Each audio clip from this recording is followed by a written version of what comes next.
think Celebi is a legendary past a lot of people buy in the West because, well, you couldn't get it. It wasn't until the Virtual Console re-release that Game Freak actually allowed you to capture the Pokemon in Gen 2. And while Psychic-type legendaries aren't particularly rare, a dual type with Grass is. Much like Mew or a number of the other legendary Pokemon that just have a flat 100 base stats allocated to each stat, Celebi is obviously a pretty powerful mon, but it does come with a ton of weaknesses because of that dual typing. But surely its moves make up for it, right? Well, its natural moveset for Gen 3, because this is an Emerald run, means that it doesn't really get a ton of great moves. Leech Seed and Recover will carry us through this run, while Confusion and Ancient Power aren't all that useful. Stab moves through TMs like Giga Drain and Psychic are pretty awesome. However, though Celebi can learn moves from other elements, they're really weak, so it often makes more sense to just stick with Psychic anyway. With all this taken into account, I honestly thought Celebi might struggle with a run like this, but let's cover the rules before we jump into it. This is going to be a solo minimum battles run, which means we can only use Celebi in battle, but we can capture other Pokemon for HM Butler purposes. We can only participate in battles that would stop us from progressing the game. If it's a wild encounter, we just have to run away. We can't use items in battle. Held items are fine. We'll need to make it through the Elite Four without saving. And those are the rules, let's kick it off. Starting the game, we go for a neutral ability for Celebi because it's usually easier shooting for that in this kind of run. Celebi starts with Leech Seed, Confusion, Recover and Heal Bell. If you're aware of some of the battles that we have coming up, you may see why that's going to be a problem sooner than we think. But for the first rival battle, we've had our rival choose Torchic. It's not going to be a problem. There's really no perfect choice in terms of ramping up the difficulty with the rival. Celebi can hold its own against either of the three starters relatively well. However, at this point in the game, Dark Pokemon is where we become a little unstuck. Psychic moves won't work against Dark Pokemon. The first trainer we run into has a Poochyena, and both Team Aqua and Magma also have a penchant for these dark types. All we really have to combat this right now is Leech Seed. We could waste all our PP to get Struggle, but with no berries before this trainer, it's honestly just not worth it. I was feeling a little cocky after curb stomping Poochyena, so decided to just head straight for Roxanne. Usually in a minimum battles run in Emerald, there is the hiker with the few Geodude near the tunnel with all the Whismur, where you can gain a level or two if you're really struggling. But we've got Leech Seed and Recover. At level 8, Rock Tomb maybe does about a quarter to us, but with Leech Seed, we can recover a little HP each round. Paired with Confusion, you can easily get through both Geodude fairly quickly. What getting through those two Pokemon swiftly means is that Roxanne has several potions for the Nose Pass. Combined with its berry, it's a bit more of a slog. However, Celebi is in a perfect position with Leech Seed to just wait it out. For Brawly, we obviously have a clear advantage because of our typing. At level 13, I'm not expecting too much from Brawly, though I know if we let his Pokemon get too many bulk ups off, it could cause some issues. We get a decent roll on our first Confusion. Machop's taken into Red Bar, so Brawly's gonna heal next turn. Then, because we're quicker, we can knock out Chop with a couple of Confusions over our next turns. Meditite's a foregone conclusion because its only attacking move is Focus Punch. Because we can attack each turn, we can spam our attacks over and over again until it's down. Fully enough, I thought Makuhita would actually cause us some trouble, so just went with Leech Seed. Did we need it? Absolutely not. Confusion wipes the floor with this thing. So far, Celebi's been blasting through the early portion of the game, but the rival on the way to Moville acts as a hard skill check even in casual play. Because we have a Torchic as the rival's Pokemon, we'll have Wingull sent out first. I can't remember if this thing has any flying moves. I'm thinking Wing Attack. Doesn't matter. Confusion crits, which did matter, and knocks it out. I'm so used to seeing the Ace come out right after as the rival's next Pokemon, I'm surprised when we get Lombre instead. I guess because we're technically effective against Combusken. Though we're dealing with neutral damage against Lombre, it's really got nothing to challenge us. Nature Power Swift and Astonish, though effective, are pretty ineffective. Just a few moves later, it's down and we finally have Combusken. When we level up, we'll definitely take Ancient Power just to get a bit of move variety in there. Heal Bell can go because there's always a berry for those matches anyway. Though I deliberated for a second over what to destroy Combusken with, we go with Confusion and it's a one-shot. Another supposedly tough battle down. It's looking like Little Celebi can't be stopped. Though we have no clear advantage against Watson, we do have some support moves like Leech Seed and Recover. The former should come in handy against that Magneton. I have a berry for the paralysis that I know is coming, and just get into it. For the Voltorb, we're sticking with Confusion. Its Shockwave barely does any damage even with a crit, and that thing's soon taken care of. For the Electric, we're sticking to the same moves. Shockwave can paralyze, and Electric has the static ability, which means that a contact move has a 30% chance of paralyzing us. We managed to get through the fight with only a little damage before Magneton's then sent out. Of course, right off the bat, after we've seeded Magneton, it's going for Thunder Wave. Though we have a Cherry Berry, that was more of an insurance policy against the Voltorb and the Electrike. Of course, we're going to get stuck with Thunder Wave with Magneton. We're now slower, but Leech Seed should basically cover the majority of damage we're taking throughout this fight in order to put us in a good position against Watson's ace, the Manectric. I do go with Ancient Power because I'm figuring we may as well hold out for the boost, which we do eventually get. Because we're doing relatively low damage, Watson's going to burn through all of his super potions so that when Manectric is eventually on the field, there's no chance of it getting healed. Even though our stats have been raised, Quick Attack isn't doing terrible damage and we're often stopped from moving. Yet we've still got recover if we need it, but to be fair, we're getting by just fine so far. So much so, we eventually defeat Manectric and earn ourselves another badge. Now the battle I was most concerned about this entire run, Flannery. Along with a bunch of fire-type Pokemon, all of them have Overheat. Not only that, her Pokemon like to set up Sunny Day, cranking up the damage that Overheat outputs. If we lose here, it'd be our first loss of the run so far, which is almost never a thing in a minimum battles run. Against the first Numel, I have no idea how much Overheat is going to do, so just decide to roll with an Ancient Power. I'm hoping the boost will kick in at some point so that it can shield us from some incoming damage. But considering Numel's Overheat is doing over half and we were at lower HP coming into the fight, things ain't looking too good. While we do have a move like Recover, we don't simply want to get stuck in a healing loop without being able to deal damage from our side. When it comes to Camerupt, we usually see the Slugma next. We hit it with Ancient Power, but it then uses Overheat and the battle is over. So we've got a little hill to climb. Through battling, I find out a few things. The first is that Numel won't always go for Overheat right off the bat. It often uses moves like Takedown or Magnitude, both of which we don't have to worry about. We can play the game of Leech Seed draining its HP to force Flannery to heal it and then take it out. However, the main issue is coming from that Camerupt. We can't take this thing out in one. It'll usually go for Sunny Day first turn. On its second turn, we'll get an Overheat and that'll be a one-shot. Nothing we can do about that. So we'd rather Camerupt not be doing that. I don't even think about what going up against Torkoal is going to be like. Thankfully, the next battle goes a little better. Against Numel, we're starting off with Ancient Power and I'm just going to keep using it until we hopefully get that boost. Numel helps us out by sticking to its weaker moves like Magnitude. With Ancient Power doing just over half, 2 will definitely knock it out. Unfortunately, none of those 2 attacks end up giving us a boost, so we're on the Camerupt with base stats. If it gets off Sunny Day Overheat, then we are KO'd. Against Camerupt, we start throwing them rocks, which does about a quarter of Camerupt's HP if we're being generous. Its tackle barely does anything. Next turn, another Ancient Power, and this time we see that boost. Overheat comes in from Camerupt and we just manage to hang on with 18 HP. Our Aurum Berry kicks in and we're at 28 HP. The plan now, with Camerupt's lowered special attack, is to recover our way out of this until we're in a decent position. As we heal, Overheat's doing less and less, so we can eventually pivot to our final Ancient Power, knocking Camerupt out but not imparting another boost. Who's up next? A Sacrificial Slugma. It's out on the field for all of a few seconds before a Confusion comes in and wipes it off the face of the Pokeworld. Its XP takes us to level 29, every little helps right now. We're left with Flannery's ace, Torkoal. When it's out, we've got nothing but Confusion to go with. Even with the boost, we're dealing just under half damage and it's the first time I've seen the Torkoal. Can an Overheat from this thing take us out? Well, I don't think so because it goes for Tackle first to soften us up. However, even if it couldn't knock us out,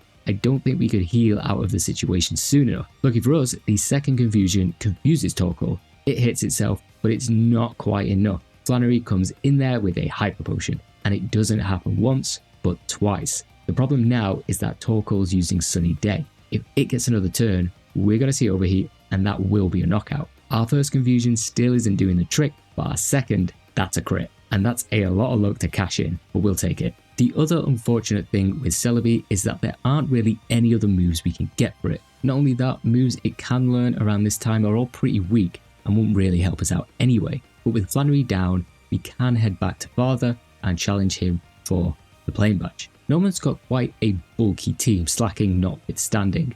I'm thinking the key to this battle, outside of an ancient power boost, is going to be Leech Seed, especially on the slacking. The first time through, we're spamming ancient power on Spinder, hoping for that boost, but coming up with absolutely nothing. Of course, it's a Spinder, so we're getting confused, but we do knock the thing out eventually. When Norman feels the Vigoroth, combination of Celebi hitting itself in confusion and Vigoroth attacks take us past halfway, we manage to pop off a Leech Seed, tank another attack, and then switch to Recover to bring us back closer to full health. Then we just need to switch to Confusion to get through Norman's second Pokemon. After leveling up, I wasn't sure if it'd be the Slacking or the Lanoon next, but it's the big boy. The plan here was to always go for Leech Seed as soon as possible. It has got a ton of HP, and Leech Seed should restore a fair bit of HP to us each turn. Not only that, but because Slacking used Yawn, it's basically set the pace for the rest of the battle. For whatever reason, when Slacking uses this move, instead of an attack, it often gets stuck in this Yawn loop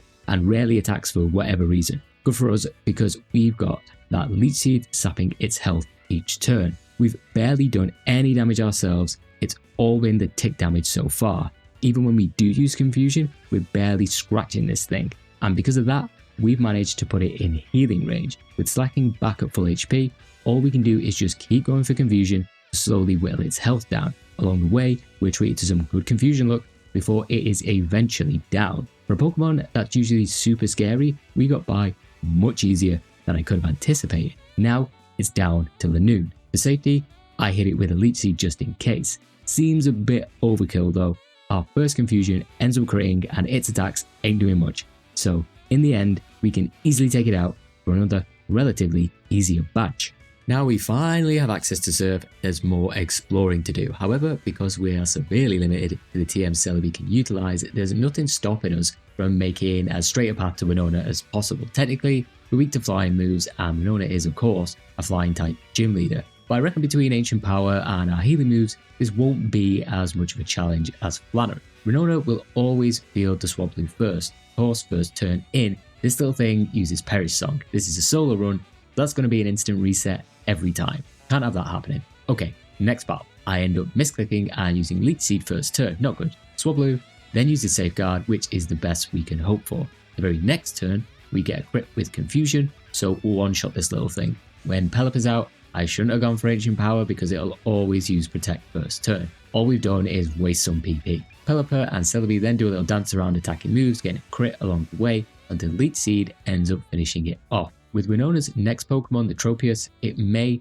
actually prove to be a problem. Its grass typing means that we won't be able to use Leech Seed on it, of course, I forgot that, and waste not one, but 2 turns figuring it out. We're forced to recover and then switch to Ancient Power. While Aerial Ace isn't doing a ton, that damage will stack up. Thankfully, our Ancient Power is doing over half the Tropius, so it'll eventually be 2-shot. Winona's Ace could be an even bigger potential threat than Tropius, however. With moves like Aerial Ace and Dragon Dance, it can really start racking up pain. We start with an Ancient Power that not only crits, but gives us the boost too, better late than never I guess. Despite Altaria having used Dragon Dance to raise its speed and the eventual Hyper Potion from Winona, we are still able to outspeed it with another Ancient Power. Our PP's finished, so we've got Confusion to fall back on, which ends up doing just enough to knock it out. Finally, Skarmory's gonna be a pain in the arse, but with our stat buffs, we are in a decent enough position. Psychic moves aren't effective against steel types, but Confusion paired with Leech Seed chips away at its damage and will just be enough to take us over the finish line without breaking too much of a sweat. Now, so far, things have been relatively chiller than some of my other solo minimum battles runs, but like most runs, Tate Liza is often where the difficulty sharply spikes. Though we are forced to include another Pokemon in our party to initiate the battle, they'll basically be a non-combatant, and for the first turn, this thing will turn into a 2-on, well, not 1, but more like a 4-on-1 fight. I really was not expecting much from going into this battle the first time. We're exactly around the same level as their Pokemon. I have rare candies if we absolutely need them. I haven't taught Celebi any new moves, not that any would really help us out anyway. You can't get something useful like Shadow Ball because it'd require you to get into some battles. In a pinch, we could use Giga Drain, but these Pokemon have good special defense, so I'm not really holding out on too much hope if I'm being honest. With that in mind, I just take this battle as one we'll lose, but can at least gather some information. Marill is our chosen sacrifice. That'll go down first turn from Xatu's Psychic. I look at my moves and I think, Leech Seed, why not? So I end up seeding the Claydol. Its Earthquake doesn't do a ton of damage, so that's not bad, and we get some HP back too. Next turn, with that damage in mind, I decide that taking out Xatu with Ancient Power is the next best play, because it always starts using Calm Mind and becomes a total pain to knock out. Our Ancient Power is doing over half, which is what we want to see, so 2 of those will defeat it pretty quickly. Problem is, then Tate or Liza, don't know which one, will pivot into the Soul Rock, which knows Sunny Day and Flamethrower. Thinking about the damage we've got in our future, I just decided to use Leech Seed on Soul Rock. I mean, Flamethrower and Earthquake are probably going to knock us out, and we can hardly attack, so I just kind of tuned out. Flamethrower's doing a ton of damage, probably around half, and there's no way that Leech Seed is going to pick up the slack. But it's not so much the HP we're gaining, but the slow, incremental damage the move's doing to both Soul Rock and Claydol. I mean, with Recover, can we literally just stall this thing out? What I did next was more of an experiment to see what would happen rather than any real stalling strategy. I just kept recovering to see what would actually happen. Well, what happens is that eventually, when we have a chance, we can use Ancient Power and actually get the boost. Tate and Liza will keep using Hyper Potions on Claydol to keep it topped up, while Soul Rock has a Citrus Berry. So defeating them is extremely slow and painful, but it's like possible. I just found it all pretty ridiculous. With Soul Rock defeated, there's just Claydol and Lunatone remaining. Problem with the Lunatone is that it'll like using Calm Mind to raise its special defense and attack. Now that will stack up over time, so we need to seed that thing too. And oh yeah, Lunatone has Hypnosis and Light Screen, which ain't great, meaning this battle's devolved into a right crawl. But with the power of Confusion and Leech Seed, it is possible. Probably the stupidest battle I've had in quite a while, and I just did a metronome only run. Juan's our final gym leader. Going into the battle for the first time, we've got Love Disc up first. We'll mostly be sticking to Confusion for the majority of the fight. We still won't get Psychic until Victory Road. We've got Shockwave if things get tough, but it's only 60 base power, and Celebi can't learn a much better move like Thunderbolt, unfortunately. When Love Disc is down, we get Celio, and now we start to see the real problem with this gym. Ice moves. Celio has Aurora Beam. Even though it's relatively weak, it's still doing quite a bit of damage, and Leech Seed isn't making up for the hurt that we're taking. Ancient Power is a more effective move, but even that is only 60 base power. In between Juan using a Hyper Potion and Ancient Power doing over half, we are able to knock this thing out, but we then get Kingdra. First off, it'll start increasing its evasion. Despite us being able to get it with Leech Seed, it'll eventually start attacking. And when it does, Celebi ain't long for this world. Ice Beam is doing a ton of damage. While we can recover out of it for a while, it becomes a real pain when Kingdra ends up resting and recovering its health. We do keep chipping away with Leech Seed and Confusion, missing more than we're hitting, but in the end, we are somehow able to defeat this thing. But then comes out a Pokemon I'd totally forgotten would be a problem. Crawdon. It's Dark type. We've got no more Ancient Powers left. Confusion is useless. Our only attacking move is technically Leech Seed. So what are we going to do? Is it possible to cheese this entire fight with just the power of Leech Seed? Well, in between Juan using a Hyper Potion on Crawdon and our attacks causing it minimal damage, we can defeat it. I just didn't feel very good about it. But then there's still Whiscash remaining. We've basically got no attacking moves left now. Am I gonna have to quit this battle and teach Celebi Shockwave to win this? I was planning to save that for the match with Wallace later on, just in case we needed a super effective move. And I know before then, I'm gonna have to change up my moveset. With that in mind, I just keep plugging away. Between Leech Seed and Recover, though I'm not really proud, this is a winnable battle. I feel like I need a shower or something after that. We get Water Pulse from Juan, which may see some use later on.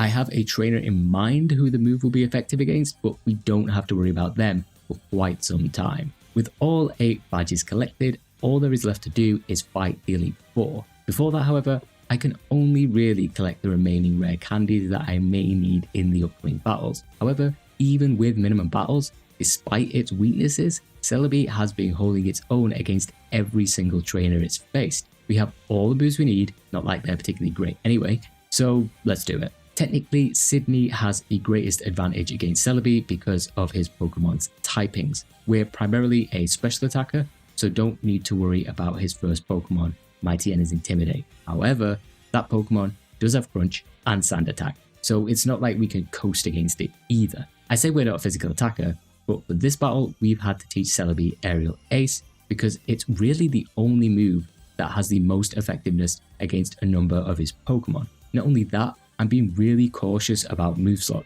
Basically, we need a very specific move set for each of the Elite Four and can't really deviate from that. By teaching Aerial Ace, we've had to let go of Leech Seed, which has been a bit of an MVP this far. Mighty N's Crunch will be able to knock us out in 3 hits, defense drops or crits notwithstanding, and getting past Sydney's first Pokemon is proving a challenge. We could pick up the White Herb if we really needed a path through, but I'm hoping we can scrape through with just Aerial Ace and recover. As always, we're holding out a little for that Ancient Power boost, but between its slow proc rate and all those sand attacks, just hitting Mighty N is a pain. After several attempts, we are able to knock Mighty N out thanks to a crit, meaning Shiftry's out next. While Shiftry can be annoying, it doesn't have a ton it can damage us with. We've got Aerial Ace to deal with its double team, and it's here I'm hoping it hits us with Swagger. First time round, it's pretty reluctant to use it, instead going for extra sensory. As it stands, it's going to take Celebi 3 Aerial Aces to knock it out. Sydney pops a full restore halfway through, but in the end, we are able to get past Shiftry and to Sydney's third Pokemon, the Cacturn. Again, this is why we've got that Aerial Ace. However, with Torment, we're forced into using Ancient Power. Unfortunately for Cacturn, we get that Ancient Power boost. While its Feint Attack is doing a fair bit of damage, our next Aerial Ace ends up critting and taking Cacturn out, leaving 2 Pokemon left. And Absol's up next. I'm worried because it likes using Swords Dance and would have no problem one-shotting us. Of course, Ancient Power ends up missing, and then we're out of PP. Aerial Ace is hardly doing anything, and Absol's busy setting up Swords Dance. Aerial Ace from Absol is doing a ton of damage too, and because of Torment, we can't heal more than once every couple of turns. Predictably, this is as far as we're going to get in this battle, and Absol can easily take Celebi out. So winning against Sydney requires us to whip out that ace we were hiding up our sleeve, Calm Mind,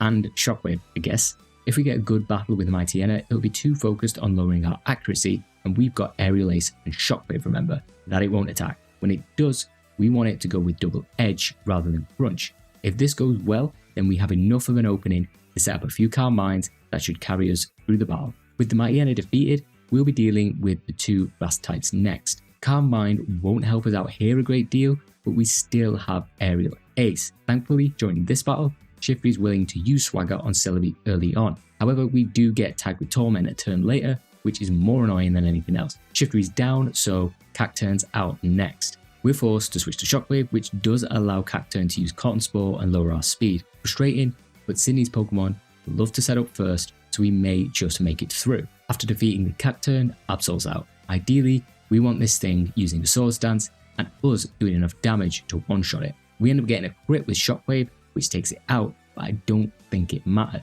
Now there's just Crawdaunt remaining. Because of Torment, we're, of course, delayed from using Shockwave turn 1, but can recover instead. Then on the next turn, Shockwave will be an OHKO against Crawdaunt. So that is Sydney. The basic play from now on will be setting up those Calm Minds, hopefully avoiding Torment, but it should be a solid enough plan to let us get through him 90% of the time. Phoebe can potentially be a bigger problem though. It's funny because all the Elite Four have a really easy time exploiting Celebi's weaknesses, but this is where Psychic comes in. Our best scenario is that we can simply sweep through Phoebe's Pokemon. Our first kind of roadblock is with her Dusclops. Turn 1, it likes to use Protect, so that's fine. We can set up. Annoyingly, it has Curse, and that is an instant reset. It also has Pressure, so we need to keep our eye on our PowerPoint usage. The first time through, we set up first turn, or we should have, but thanks to what can only be described as a brain fart, I ended up using Psychic not once, but twice, and it was protected both times.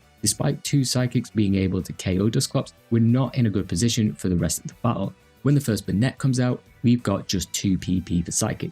Banette has Grudge and loves using that move, and that's definitely going to cause a problem if it gets it off, but it also has Will-o-the-Wisp and we get burned. Not only that, but Shadow Ball does an absolute ton of damage. Stacked with the burn, while we can defeat Banette, by the time the other one rolls around, we're toast. Next time through, I remember to actually set up Calm Mind turn 1. We were fortunate enough to get the double protect when we go for Calm Mind again. Now, when we use Psychic, that'll be a one shot. With those two Calm Minds in play, it allows us to OHKO both of Phoebe's bonnets, leaving us with just the level 51 Dusclops and Sableye. Two Calm Minds aren't enough, however, to take out Dusclops in one, but it does take it past half HP. We can tackle Shadow Ball pretty well, but suffer that special defense drop. Even with Dusclops' berry, we can still finish this thing off. We can't underestimate Sableye because all we have against it is Shockwave. What works out for us is that this thing likes to set up a double team and our moves ignore accuracy. This means that just two Shockwaves are capable of defeating it, and that's two Elite Four members down.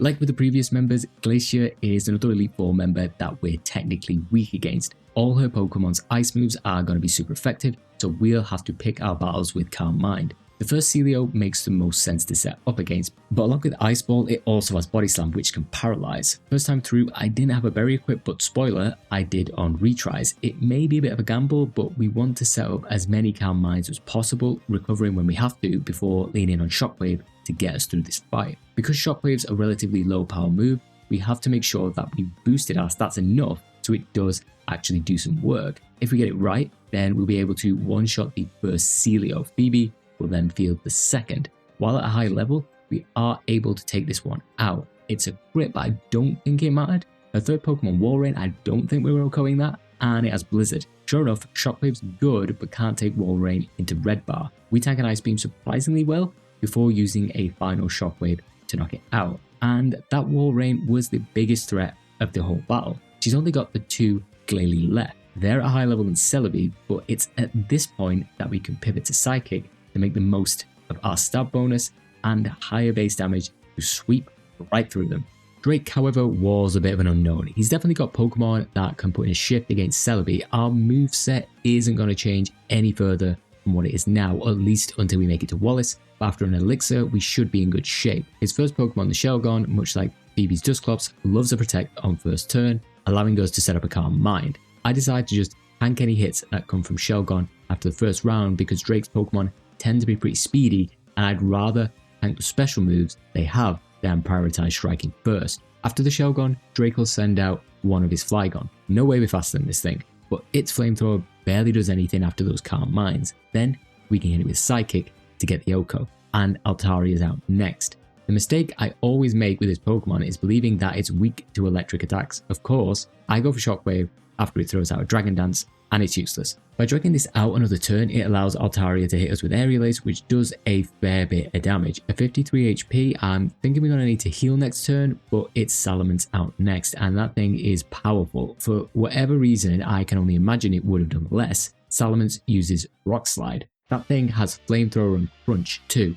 We survive on just 90 HP before that Recover kicks in and takes us to 75. Next turn, another Rock Slide, and it gets the flinch. Could have done without Recover, but we go for it next turn. When we're at decent enough HP, we can switch to Psychic, which takes Salamence into Red Bar before its Citrus Berry activates and brings it into Yellow. It's pretty much over now though. We can just go one more Psychic to knock Salamence out, level up, and roll into the battle with Kingdra at 93 HP. I get a good bit of luck on this one because I should have healed first thing. Instead, I go for Shockwave, which does over half after Kingdra uses Dragon Dance. Next turn, Kingdra can't help its nature and goes for a Smokescreen, but we don't got to worry about accuracy, and we knock it out. You think for a trainer like Wallace with his water types, this battle would be a foregone conclusion. Celebi can utilize moves like Giga Drain and even Solar Beam, but I'm skeptical they're really going to help us out this battle. I really thought Giga Drain might be the play, but I wanted to run through the battle with Wallace first before turning to those strats. Well, the very first battle we have with Wallace, after Celebi sets up Calm Mind, Wailord uses Blizzard. It crits, and that is a one-shot, easy every time. A little annoying. Turns out that not only is Blizzard rather good at doing damage to Celebi, it feels like its freeze chance has increased from 30% to like 70% or something. I want to set up Calm Mind and Wailord because technically it's safer than Wallace's other Pokemon and should in theory allow us to sweep through the rest of them. It's just a bit of a gamble after going through the Elite Four to then get bodied by this giant whale. If we do manage to set up enough of them, we are able to get past Wailord into the next Pokemon, Tentacruel. With Calm Mind, we can one-shot this squid. it's got toxic, and that's most probably gonna be a reset with the number of Pokemon remaining. Turns out that it was.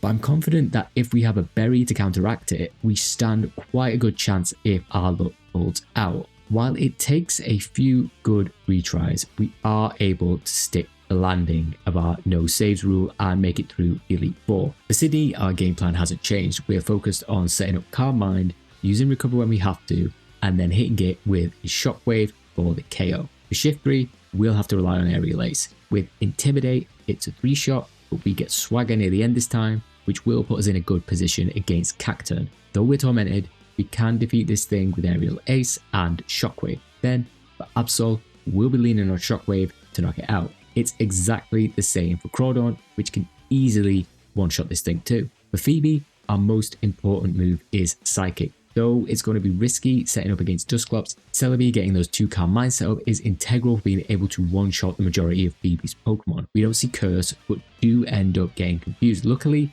we are able to make it through the first Dusclops. However, things can be a little tricky with Banette. We mix it up between Recover and Calm Mind for a little because it keeps going for Grudge. After it attacks, we can then switch to Psychic. After that, we're in a good position to simply sweep through the rest of our Pokemon. Heal the Banette, the Dusclops, and we can just use Shockwaves on Sableye with all those Calm Minds. For Phoebe, I remember to equip the Cherry Berry this time before heading into battle. Now we've got a safety buffer against those Body Slams. We'll alternate between using Calm Mind, healing when we have to, until eventually using Shockwave. This will now carry us through the entire battle. Having basically maxed out our special attack, any old move will easily KO her entire roster, even the Walrein. After getting burned one too many times against Drake, I now equip a berry for that. Honestly, Celebi doesn't have anything really useful as a held item, so we're pretty free to switch it up depending on the battle.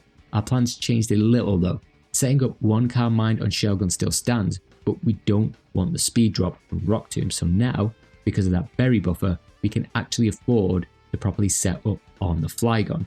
We are quicker than that thing normally, so can tank the flamethrowers until we're all maxed out. All we need to do then is heal and switch it up to Psychic. Now we're powerful enough to sweep through the remainder of Drake's Pokemon without issue, but that's all child's play compared to Wallace. While I could go out there and grab a berry for freeze, the poison is actually a bigger issue. When Wailord's out, we're still setting up those Calm Minds as quickly as possible. Blizzard still does a ton of damage. Buffing our special defense helps with that, but not as much as you might think. We're lucky not to get frozen and then focus on topping Celebi's HP up as Wailord starts using Double Edge. While I'm confident that enough Calm Minds have been set up, we'll then switch to Shockwave for a one-shot. When Tentacle's out, while we are able to OHKO it with Psychic, the same still can't be said about Milotic, but we're buffed enough and have that berry equipped, so have enough space to tank an Ice Beam and knock it out.